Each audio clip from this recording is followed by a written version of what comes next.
What is up, everyone? This is Moturals here, and today I'm going to show you how to fix the rune64.dll error that you may be getting. So this can happen to mostly games or applications as well, whichever basically uses this DLL. So the easiest way to fix this is to go to your search bar and then just type in protection history until you see the virus and threat protection thing pop up.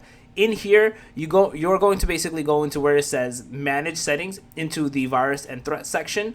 And in here, we're going to do a few things. First thing you could do is whatever application or thing is causing the issue, you can do basically add an exclusion for that specific item.